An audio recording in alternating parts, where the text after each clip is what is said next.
So today I want to talk about how for the better part of what had to be 13 years, I worked in one of the worst jobs that you could ever imagine. It was not a virtuous job. It was a job that most people immediately hate you if they meet you randomly and they know what you're doing. I worked as a timeshare vulture on the Las Vegas Strip, and it taught me so much about myself, but it took me forever to get there. And I thought it'd be interesting just to share that story with people, because maybe you can relate. Maybe you have a thing that you're doing that you know in the back of your mind isn't something you can do forever. People are telling you not to do that thing, but you are so married to it, you're doing what's called the sunk cost fallacy, where when it stops working, you just can't stop doing it. So we'll tell you this story, and it's a crazy way that I got into this. I don't think anybody starts off in life being like, hey, I think it'd be cool to stand on Las Vegas Boulevard in the heat and try to get random tourists' attention and convince them to do a timeshare tour. But I kind of had no choice in the matter. It was something that happened because, frankly, like, I had no options. It was way back in 2007, and if I remember correctly, it was right before Memorial Day weekend, and I know this because I ended up getting scammed into it to start, kind of. But what you have to understand about the business in Vegas is that it's a cash business for a lot of people. And there's a lot of people that get taken advantage of, and I was one of them at first. I started doing what was called a greeter job, and the greeter is just somebody who goes out and body snatches and brings them to somebody else. And they told me when I started that if you can bring this person to me, and I can get them to say yes to doing the timeshare tour, even if they don't buy a darn thing on the tour, they just go through and they get their freebies that we promised them for doing the thing, then you're gonna get $20. And at the time we were broke. I had no money, I had no options. The economy was okay, but what was I gonna do? So I took the first thing I could ever get myself into. And what's funny about this is I got myself out of legal hot water by getting into this, because I was on the Strip, legit job, passing out naked lady cards. That's how desperate I was at the time to get a job. And that rolled up into the owner of that operation. I was the only guy that spoke English in that whole operation. I mean, it's mostly Hispanic dudes working under the table doing that. He didn't want to pay me. And I freaked out and I threatened to go to the newspaper and expose his fraud and all this stuff. And then eventually he paid me. But one of the guys that was doing it, he was doing a side thing where he was hustling club passes. In Vegas, we have all these nightclubs. And the nightclubs, they have legitimate promoters. They give you a little card, business card size, tells you to show up. The nightclub guys would get those somehow, and then they would hand them out and they would lie their asses off to people. And I was so young and dumb and naive, I had not known anything. I'd gone to a nightclub in Vegas back in 2004 once with somebody, and we didn't get into one of these passes, but I thought it was legit. And after a couple of days of doing this, the guy who brought me in says, you know, there's like a good chance if the cops come up to you, and I'm like, my ears perk up. What? Police? Like, I don't want to deal with the cops. Look at me. I'm white and nerdy. I can't deal with this. So he tells me that his legitimate thing that he does is he works in the timeshare business. So show up to this place. Hey, bring me a person, you get $20. And I did that for a while. And some of the lessons I learned out of that are, number one, don't trust anybody, especially in a business like sales. I did sales professionally. My first job ever when I was 16 years old was selling a newspaper subscription to something called the Calgary Sun. Door to door, the guy paid us and gave us bonuses and candy. We were idiots. He probably should have paid us more, but it was legit. And so I'd been doing sales for a while. Good salespeople are not really good salespeople. They're more like consultants, and they'll work within ethical guidelines. And I tried to do that. The first thing that blew the illusion out of how scumbaggery and scumbaggy, I just made up a word, this can be is when I originally was doing it, and they told me that the resort we were sending people to was right beside the Mandalay Bay. And if you don't know the Las Vegas Strip, the Mandalay Bay is like the last property on the Strip. But if it's right beside the Mandalay Bay, hey, you're right next to the Mandalay Bay. I would be telling people, yeah, you're going right next to the Mandalay Bay. When you're finished, you just go and check out the Mandalay Bay. The first problem I had as a salesperson was getting in my car and driving to the resort and realizing it was 6 miles away from the Mandalay Bay, in the middle of nowhere with dirt surrounding most of it. Now I know that I'm trapping and marooning people, but I've already locked myself into this. Second thing I had a problem with in sales was trusting other salespeople, especially in a business like timeshare that doesn't have a stellar reputation.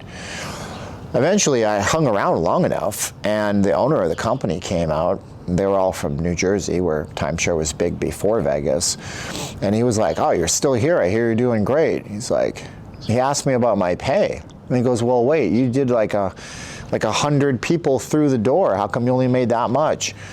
Turns out the guy that originally told me he'd give me $20 could have given me $40 out of his pay on a check, but he didn't want to. He wanted to pay me $20 cash, and I was naive enough to say yes to it. So spent the first month getting ripped off by the person I was working with. Did I hold it against him? No. Because I relied on him. I wasn't the person that was convincing somebody to actually put them on the thing and they get the gifts and I get more money. I was just underestimating my abilities and relying on this other person. And even when that other person was told to me to be ripping me off, and the boss fixed all that, paid me a $100 bill, which was like a huge amount of money. I was like, here, stick around, I'll fix that for you. Puts a $100 bill in my hand. I was blown away. Even when I learned all that, I still stuck around and I still took the abuse because I didn't know what my worth was. But after a while, there was limitations, and the owner of the company, the same guy, convinced me that I should be the one convincing him to go. And he said, you'll make this much money if you do this and do that. And it was really hard to stay ethical with the job. I mean, I'm going to ruffle some feathers. I don't even know if the timeshare industry works the same way anymore. I stopped doing it in 2019. In 2019, I was the guy on the sidewalk saying, have you seen this? They're locking people, welding them into their buildings in China, this virus. If it comes here, it's in trouble. And by 2020, February, I was done, and then everything closed down. So maybe the business is the same way. Maybe it's not now, but back then, when you're a guy standing on a street corner in Vegas and you have a person in front of you and a couple, and you're like, I'll send you into the resort for this or that, the more stuff you gave them, the less stuff you made. So it was a test in being ethical, because I could lie to them. We had options. If I gave them something really good for 2 hours of their time, realistically 4 or 5, unfortunately, knowing that I was sending them off to the middle of nowhere where they would be marooned and they would be beaten up by a timeshare salesperson for hours on end, I could give them $100 cash. It was on a Visa card, but it was a Visa card that worked anywhere across the United States of America, so it was as good as cash to them. Or I could give them $100 to gamble with at a casino called Casino Royale that still exists and had promotional slot machines where they would never make a penny off of it. And I could tell them it was $100 cash because that's what everybody was doing at the time. One option cost me $6. They would pay me $150 if I didn't give anything. So I could make a $100 gift happen and get $50, or I could make a $6 gift happen and make $146. So it really tested my ethics to do this. Do I lie to people? Do I have to go home to my wife telling her that I maybe got 3 people to say yes to me, and maybe I made $350 for the day if I go the unethical route, or I tell her I made $150 for the day. And so I kept it ethical the best I possibly could, and I didn't lie. And people thought I was stupid and crazy, but that's one thing I learned, is that they say about the Irish, as I've heard this story before, they say when the Irish first came to America, that they came into New York's, Statue of Liberty, Ellis Island, and they were all good little Catholics, and they came from the old country, but the Italian families were here first. And the Italian families, of course, had the mafia, La Cosa Nostra, and they were shaking down businesses for protection money and running all their schemes. And the Irish looked at the Italians and said, we'll never do that. And wouldn't you know it, within 1 or 2 generations, their kids grew up, became police, and then chief of police, and then shook people down for money. It's a funny psychological thing where you look at a thing and you say, I could never do that thing, and then when you're surrounded by the thing, you start doing the thing, and that was the big struggle for me for a really long time. But the other thing I learned is that the ability to follow through and believe in yourself is really important. And if you're going to blame other people for your problems and not believe in yourself, well, I believe in Jesus now, but back then it was just just gonna believe in myself. If you don't believe in yourself, then you'll never have anything. I was offered the ability several times from these guys to, start my own crew, make residuals. They call them overrides from these people, which means that every time somebody else did a thing, I would make some money. But I would push back, I would fight, it would get hard. I would make excuses. I would blame the owners of the company, the bosses. I would tell them, I would tell my wife, that guy's a jerk.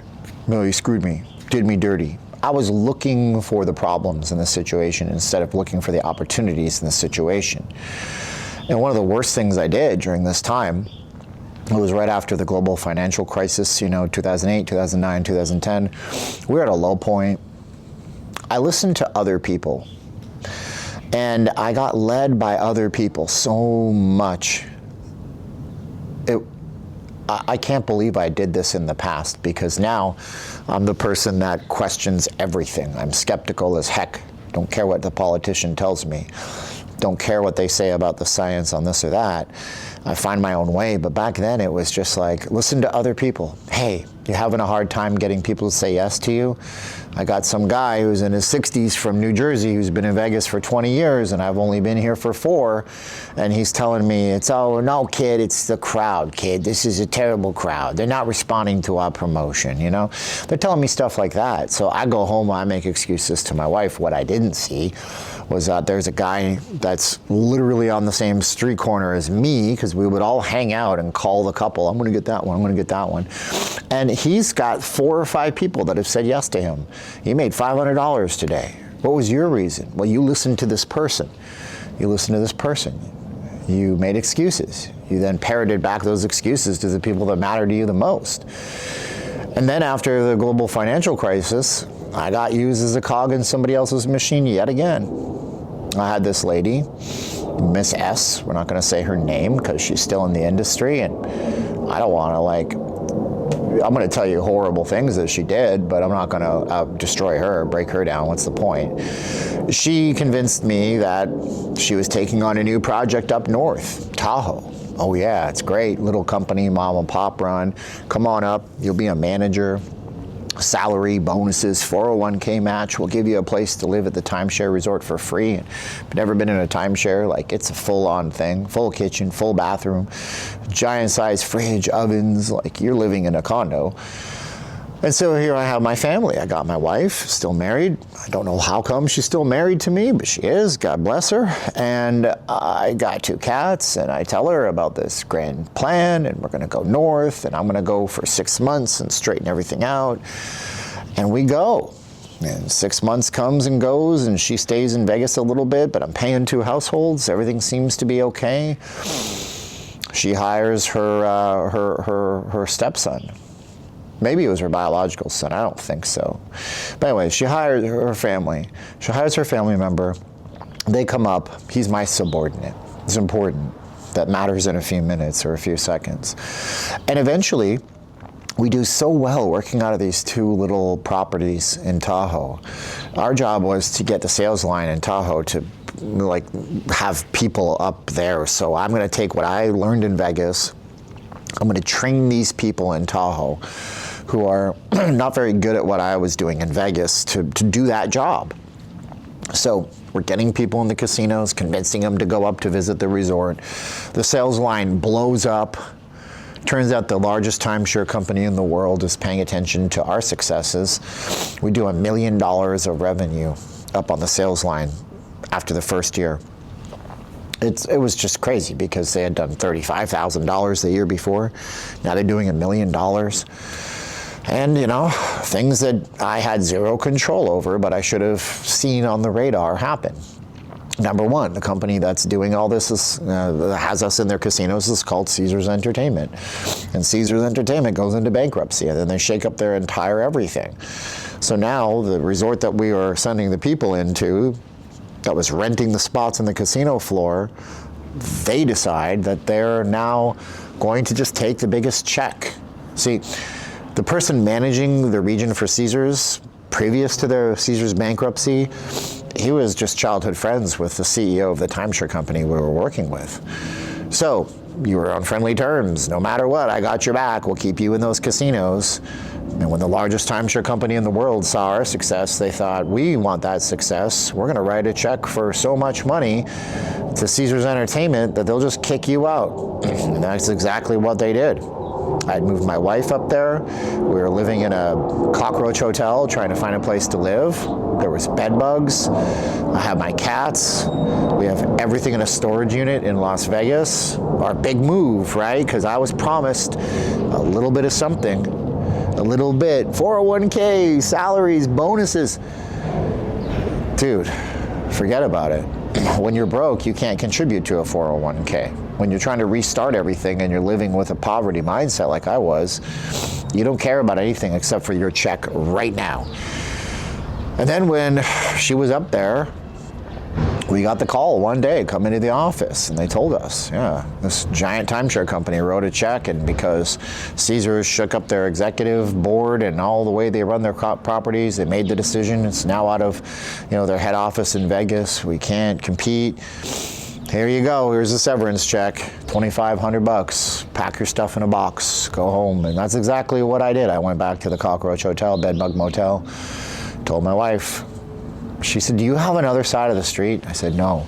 She goes, in Vegas, you always had the other side of the street. I said, what do you mean? She says, well, there's so many timeshare companies in Vegas. If one of them stopped wanting you to send people in, you could just walk across the street, send it to this one or that one or that one. What's your other side of the street? And I didn't have one. So I put everything I had and trusted people so much that when I was in Vegas, I didn't maximize what I had. I had made excuses. I made excuses for my lack of success, and then I passed those excuses on to the people that loved and trusted me and told them I was working as hard as I was, when in reality, there was somebody next to me making 5 times more than I was because they didn't look at the excuses. They didn't listen to the noise. And then when I went up to the new place, I trusted somebody else. I put my hands in another place. Now, remember I told you this person that brought me up, it had originally brought up their family member. He stayed.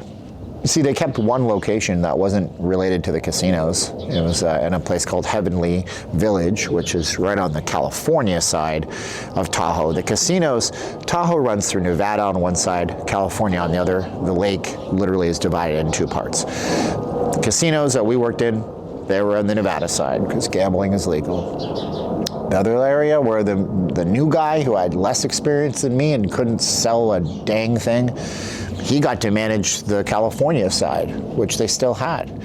So becoming a pawn in somebody else's game, right? That's what it is. And that's what I learned. And that's what I had to carry over.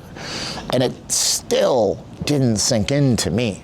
But I did come back to Vegas, and I got out of the timeshare game for a little bit. I did go my own way, like the Fleetwood Mac song says, and I did something different. I sold Grand Canyon and Hoover Dam tours freelance for a while until the cops shut that down. The law was there, but they would allow us to take deposit money on the street, and we would make some money, and I made a bunch of money doing that, but then the cops shut that down. So what do? I jumped back into the timeshare business and kept making excuses. I met so many good people along the way that just wanted to help me out. But part of my upbringing, part of my background was just that everybody's out to get you. And it's just how you're raised the first 13 years of your life. If you're raised by your parents until your parents tell you that the whole world is here for you, we got your back, you're going to be fine, you're going to be fine. But for a lot of you, maybe for me for sure, I was raised with the idea that everybody out there is going to get you. They're all trying to get one over on you. You got to look out for number one. That's you. And so you make excuses and you push people away. When they see something in you, you figure that they're trying to manipulate you. They're trying to use you. They're trying to get one over on you. And I'll tell you, I started working in that business in 2007. Had to be 2007. I know this because one of the big events was the NBA All-Star break in Vegas that year, and I'd worked that. And that was 2007 to 2019, right? No, 2020, 13 years. In 13 years of not taking opportunities, listening to the wrong people who were telling me that it was bad, and then not taking the opportunities for the people that were telling me that it was good, that wanted to see me get ahead. And it took me all that time, plus another, I want to say, 5 years to really get to a point where I studied myself enough that I could really see who I was. That came out of a different experience that maybe I'll talk about more here. It was learning day trading and the financial markets and all that stuff. On my other channel, I have a course that I offer. It's a trading course for futures. I'll put a link below, but it's not an advertisement for that. I'll put a link with a coupon code. But here's why I mention it, right? I mention it because I got hooked into that too. I listened to somebody else who lied to me, and they told me, you're gonna have all this money, it's gonna be the best thing in the world. No, not really. But within 30 days, no, not really. Gave me a link. I shouldn't have been using a company that I pay money for. I should have been doing something called paper trading, which is free. Doesn't cost you anything, can't lose money. Lost thousands of dollars, finally sorted it all out. And along that journey, though, I realized I had to get better. So I started reading books like Psycho-Cybernetics by Maxwell Maltz. And What You Think About Me Is None of My Business. It's another book.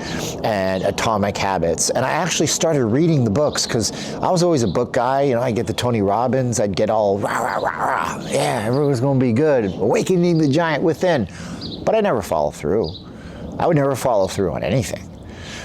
But during that time, I converted or accepted Jesus into my life, and I started praying on things, and I started asking, and I prayed for years. During that time, we'll talk about it in a different video, I started selling advertising, high-ticket advertising over the phones. When I say high-ticket items, I mean like $20,000 for an advertising package. And I didn't know which direction I would go in. My YouTube channel was getting better and bigger, and eventually my prayers were answered, and I met somebody who changed the trajectory of my life forever, which was amazing. Now I have my course that I offer. Now I make content full-time on another YouTube channel. Now I have the ability in the morning, if I want to set my camera up and talk for 25 minutes into it about things that maybe you can relate to. Maybe you've walked a similar path. But it took me all that time, up until I was in my almost mid-40s, to sort all that out in my brain. And so, like, I know that there's hope for people that want to sort stuff out in their brain. I know that there is, but they have to want to do it. Like, for years, I didn't want to do it. It was too hard for me to push the idea that maybe what I knew wasn't the way the world worked. Similar to those people that are Irish folks, and then they think the world is the way they think the world is.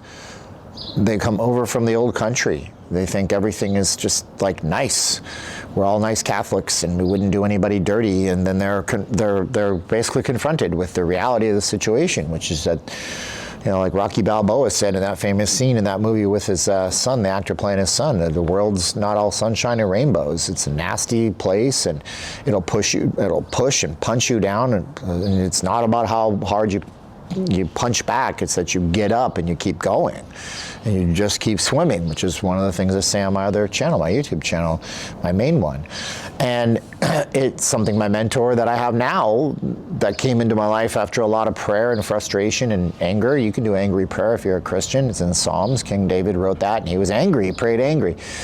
It was all those things that had to come together for me to get to this place. So I know there's hope out there for the right person. You just have to have faith. And I'm not saying faith in Jesus. I hope you do. Love you to be saved. But you have to not blame everybody and not listen to the bad ones and then use that excuses for your failure. You have to examine your life in the past and see how it's affecting you in the present. You have to admit that you have failings and you don't know everything. And the minute you can do all that, maybe you'll have that little light bulb breakthrough in your brain. Now I go back to the Strip on Las Vegas Boulevard and I see old friends. I say friends, there's a whole side of this I didn't even tell you. I should do a whole video on it. It's about the people who passed away. I think there's words we can say on YouTube now, I don't know. But, from things like narcotics and things like, one guy I knew, he was always kind of an unhoused homeless person, and he was sleeping in a flood channel, got caught in a rainstorm, he died. There's so much more to the story. And when you realize how much of a slippery slope it is, my wife said a thing that was actually biblical, she didn't know it's biblical, and so she framed it like, when you leave your door in the morning and you leave the house, you can go this way. That's vultures and vampires. You might make quick money this way, but it's always going to come back and it's going to harm you.